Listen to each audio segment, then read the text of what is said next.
Since a couple videos ago when I couldn't remember what a mile was, I looked it up and saw that a mile is equal to 5,280 feet.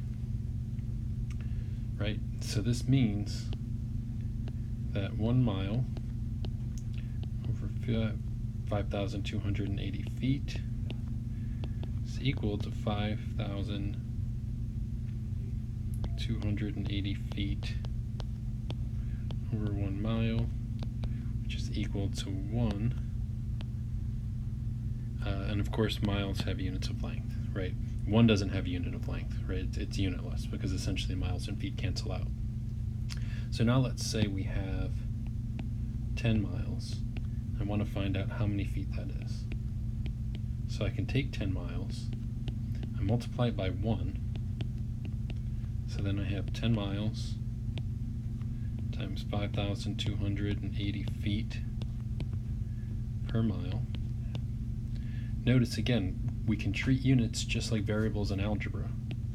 So the miles cancel out, and we're left with 52,800 feet.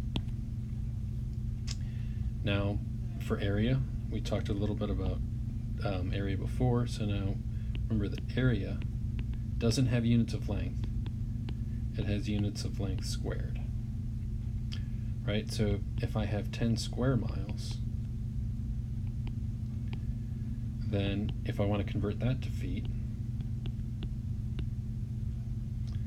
now we take 5,280 feet divided by miles.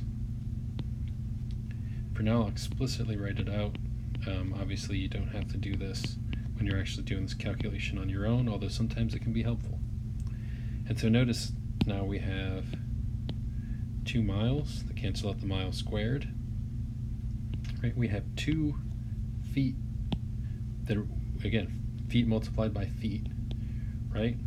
So now we have 10 times 5,280 squared feet squared, right? Or square feet, right? And this works out to 278,784,000 square feet.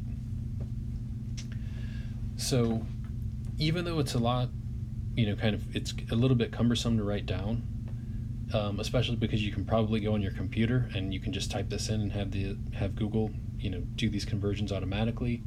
You're not going to have access to that when you're taking the exams.